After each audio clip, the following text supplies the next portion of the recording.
I'm Dr. Larry Dean, the Director of UW Medicine's Regional Heart Center, and I'd like to welcome all of you to Cardiovascular Grand Rounds. It's indeed a pleasure for me to introduce our speaker for this morning, Dr. Steve Goldberg.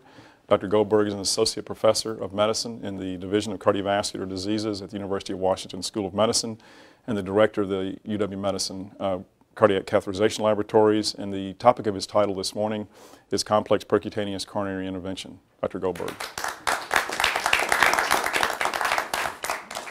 Thank you, Dr. Dean. Well, angioplasty has been receiving a little bit of attention in the media over the last few years. And what I would like to do is discuss why this has been achieving this attention, much of it not quite so positive. To introduce this topic, I'd like to present a case which allows us to go through the decision-making process that is typical in trying to decide how to perform and whether to perform a complex percutaneous coronary intervention, or a PCI. So this patient is a 72-year-old male, a real patient of ours, who is a former teacher, who presented with chest discomfort and shortness of breath when he did physical activity. Now, this had happened for about 2 to 3 months before his presentation. He noticed the development of these symptoms that would occur with his daily walk or when he was doing his physical activities around his house, such as mowing his lawn and so forth. He was referred to Dr. Eugene Yang at the Eastside Medical Clinic for a stress test, an exercise test, and this was a stress echocardiogram where imaging of the heart was done with ultrasound.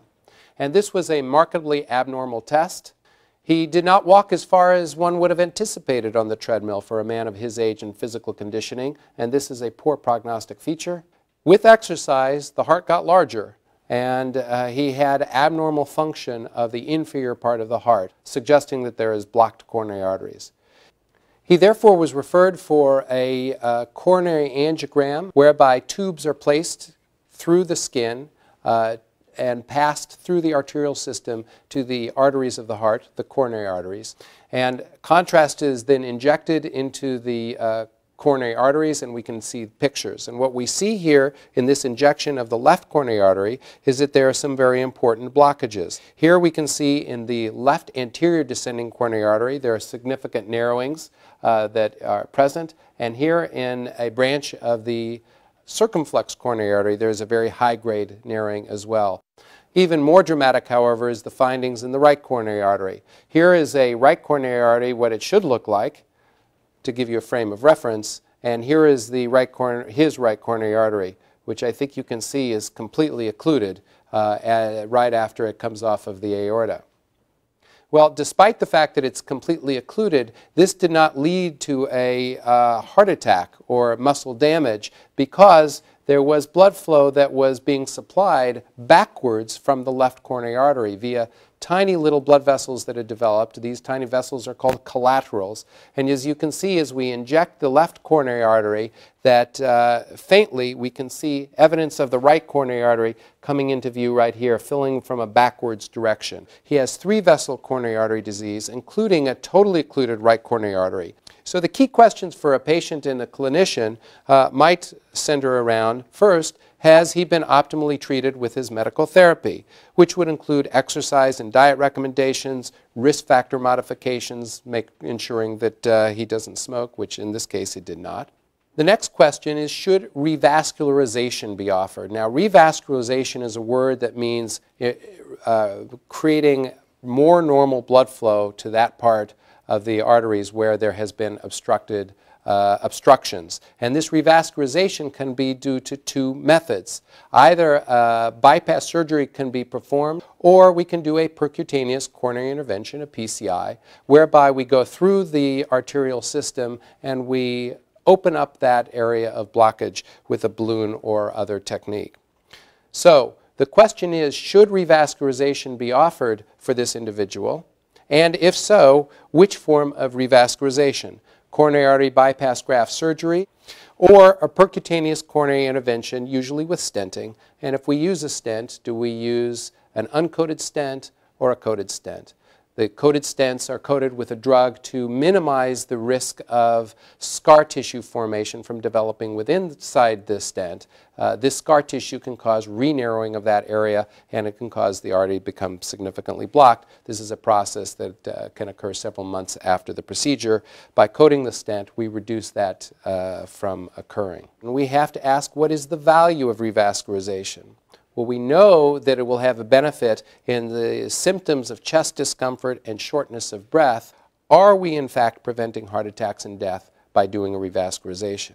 Well, to put it in a graphic picture, when we do a coronary angiogram, we may see a blockage such as shown here, which is very, very high grade. And it's not hard to imagine that it won't take much more for that blockage to develop, that it'll become completely occluded. And when that occurs, will that cause a heart attack because of inadequate blood flow to that part of the heart muscle? Is that, in fact, a reality? Well, it turns out that the medical community and the patients don't have the same perception in terms of the risk of that occurring. So patients undergoing a PCI were questioned as to whether or not they thought that the stenting or angioplasty procedure that they were going through was likely to save their life or protect them from having a death due to a heart attack. And in this particular study, 38% thought that the PCI would have a mortality benefit, that is, a benefit of preventing death. However, the physicians referring patients, only 18% thought that the patients would have a mortality benefit, which means that the patients were twice as likely to think that they were undergoing this procedure to save their lives than the physicians who were referring to them. So there's a disconnect between the perception of the value of the procedure. Well, let me give you a little tutorial as to how a percutaneous coronary intervention or a stenting procedure is done, so you're aware of how we do it. The first thing we have to do is put the catheter in the coronary artery, which we've already done to do the coronary angiogram. Then we have to get across the area of the blocked artery. So we take a very, very fine wire, and here is a typical wire seen here compared to a human hair, just to give you a frame of reference of the size. And this wire we can wiggle through the arterial system, directing it much like we're doing a video game, looking at a X-ray fluoroscopic screen to pass it beyond the area of the blocked artery. Over this wire, which then acts as a rail for us, we can pass a tube or a catheter with a balloon on the tip. And here's a typical balloon, a typical size balloon, and we size the balloons based upon the size of the blood vessel where the blockage is occurring. And this gives you an idea of how small these arteries in the heart that we're working with really are. Now we can take a balloon like that and, when it is not inflated, crimp down a metal scaffold, which is called a stent, down very tightly on the balloon, and then we can pass that over the guide wire to the area of the blockage. We can then inflate the balloon and expand the stent up against the arterial wall, deflate the balloon, remove the balloon, and we're left with a scaffold to prevent the artery from collapsing down, known as a stent. So here's the picture. There's a blockage in the vessel seen on the left. Here you can see the stent with the on top of the balloon being positioned, and you can see the wire that has been placed all the way through the artery. And then the balloon can be inflated, and now we can deflate the balloon, and here is a before and after picture showing the blockage on the left and the apparent lack of blockage in that same area on the right. Well, once again, I'd like to go back to that question, is why do we open up blocked arteries? As I mentioned, there's a little bit of a different perception between what the patients are thinking and what the physicians who are referring patients for the procedures are thinking. But the question is, do stents reduce heart attack or death? The answer is sometimes.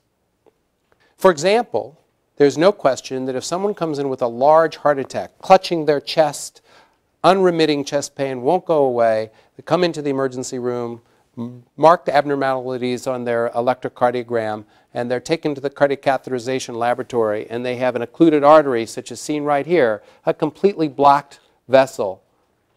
This is a large heart attack, usually due to a clot that is suddenly occluding that artery.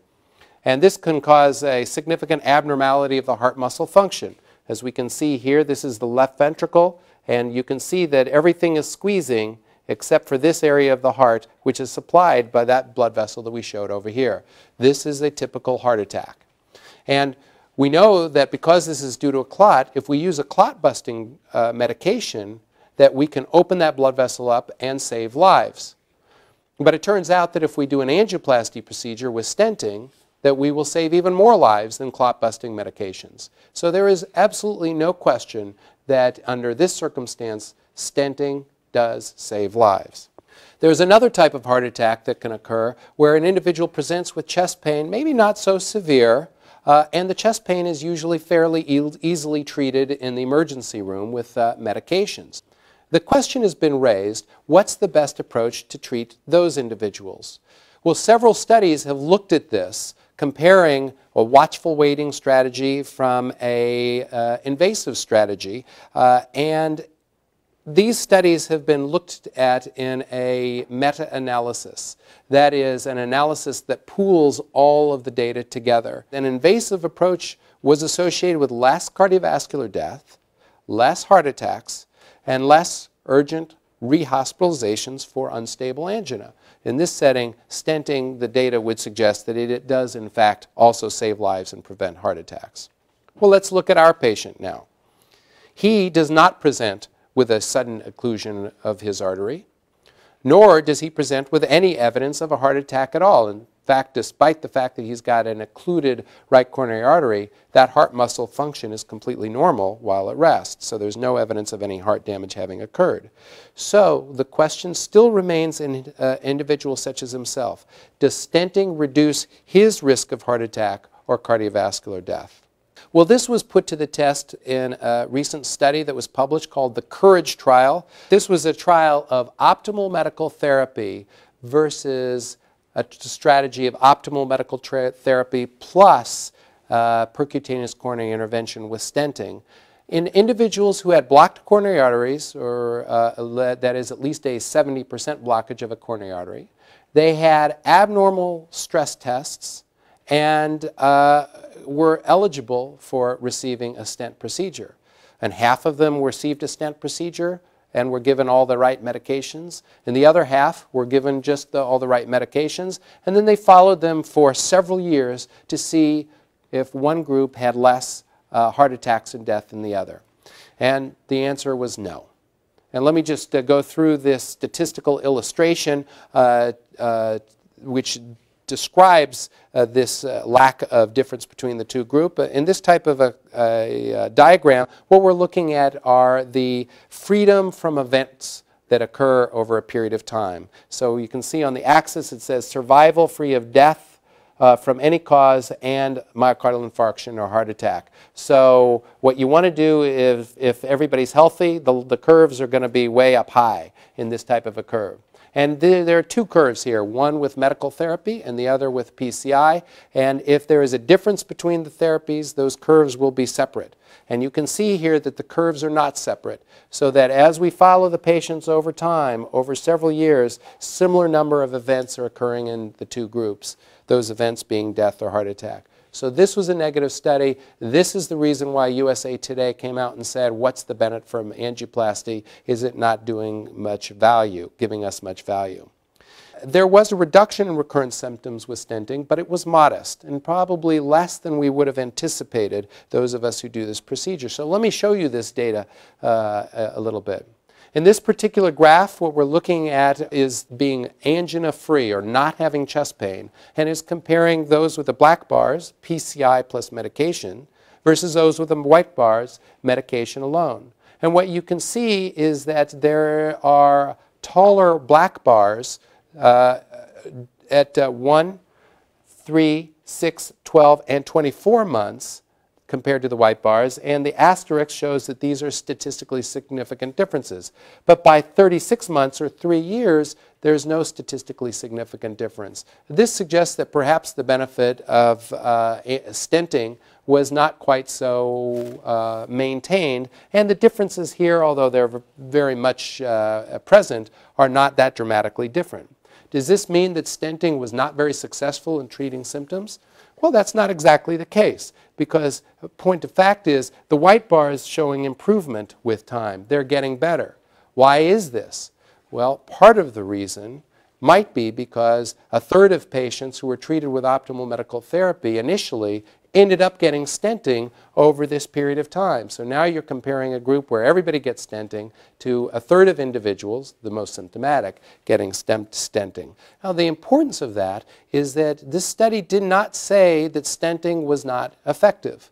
What this study said is that optimal medical therapy is a reasonable strategy in these type of patients, but that stenting inevitably is an important tool to treat symptoms in those individuals who fail optimal medical therapy.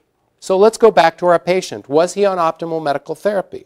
Well, he was on a cholesterol-lowering statin drug. He was on an anti-clotting medication, aspirin. He was on 3 different blood pressure lowering medications with good control of his high blood pressure, and these are cardiac acting medications. So he's on quite a lot of medicines to treat his symptoms that would be effective and optimal medical treatment. He also exercised by walking regularly, and as mentioned before, he did not smoke. So therefore, it seems reasonable to suggest that he was a candidate for a revascularization procedure. Now the next question is which revascularization procedure? A PCI or coronary artery bypass graft surgery? So now the question is, when should we choose surgery versus stenting? Now remember, our patient had 3 of 3 vessels that had disease in it, blocked arteries, including a totally occluded vessel, which is more difficult to treat with surgery, with stenting than it is with surgery. So conventional wisdom would suggest that this patient would have been primarily directed to bypass surgery as the traditional treatment option rather than stenting. Well, this was put to the test in the Syntax trial, a very recently released study comparing percutaneous coronary intervention versus coronary artery bypass grafting for patients with severe coronary artery disease. That is, to be in the study, they had to have blockages of all 3 coronary arteries and or disease in the main left coronary artery before it divided into its 2 major branches. Well, before I show you the results, I just want to show you the controversy that this study has engendered. The Wall Street Journal headline reads, "Heart Surgery Best Stent Study Shows." However, the New York Times headline says, "Heart stents found as effective as bypass for many patients." And underneath it says, "Those receiving stents were not at higher risk for having a heart attack or dying and were less likely to suffer strokes." So this must be a very confusing message to people who are reading these journals. So let me go through what the data showed. Now again, this took about nearly 2,000 patients who were eligible for either stenting or bypass surgery, all with 3-vessel disease or blockage of the left main coronary artery. And the primary endpoint of the study was, after 1-year period of time, which group had more problems with death, heart attack, stroke, or revascularization, that is, coming back for another procedure like an angioplasty or a bypass surgery. And again, there's one of these type of statistical illustrations showing a difference between these 2 curves. So this means that there was, in this circumstance, a difference between these 2 therapies, and it favored bypass surgery. That is, there were more events in the PCI or stenting group than there were in the bypass surgery group. But when we look more closely at what those events were, the question becomes a little bit more murky. So if we look at death, there was no difference between surgery or stents. These curves are one on top of each other.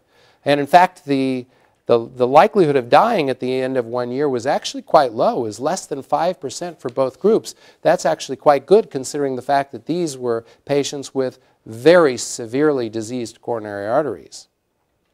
When we look at a combination of death, heart attack, or stroke, there was no difference between surgery or stenting at 1 year. So these are outcomes that all patients want to avoid, of course.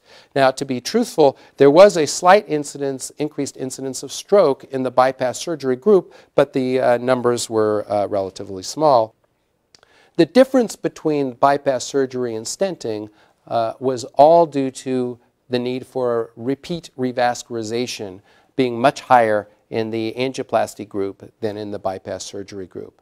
So about 10 to 15% of patients who underwent a stent procedure in this study ended up coming back within that year to have another stent procedure.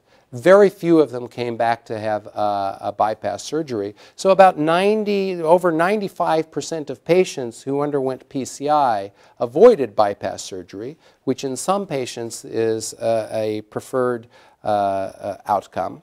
But certainly a higher percentage of patients who received PCI did come back because they had recurrent symptoms than patients who were treated with bypass surgery. Well, an interesting component of this study, which has advanced our ability to predict who is going to do well with one strategy or another, is the fact that they developed what is called a syntax score by looking at the angiograms and looking at characteristics which made angioplasty less effective.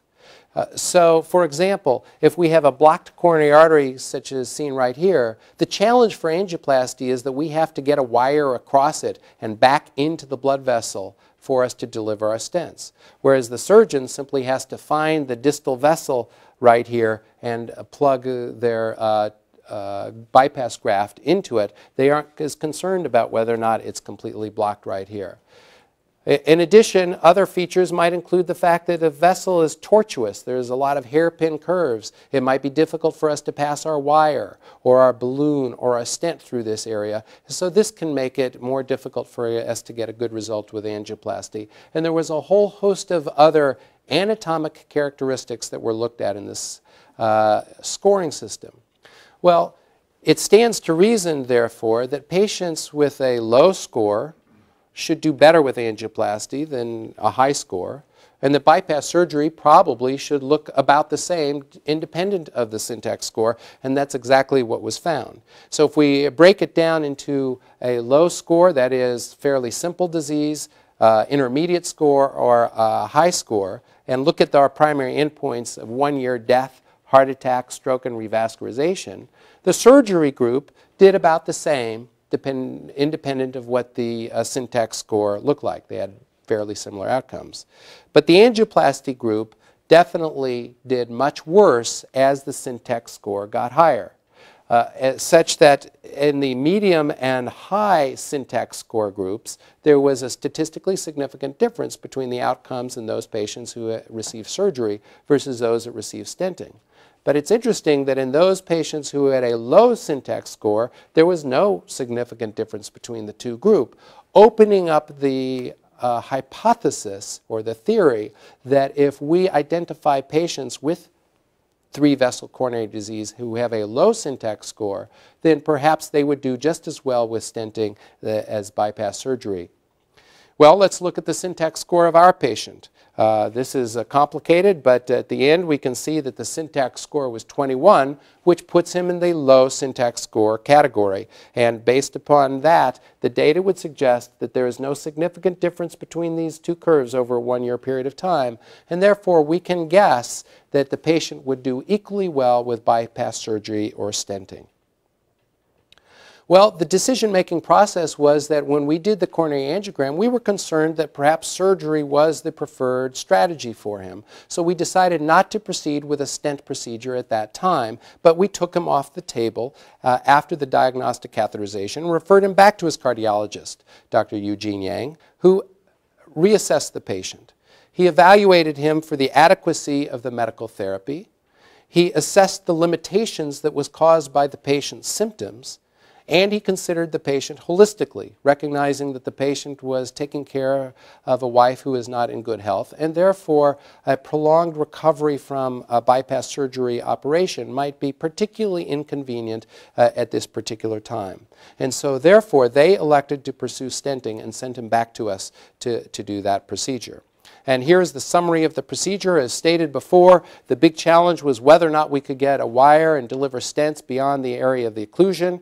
And here you can see a wire that is in the right coronary artery, and we inject in the left coronary artery. We can see that the contrast via those collaterals I talked about before is filling the right coronary artery, and that the wire is in fact in place where we want it to be.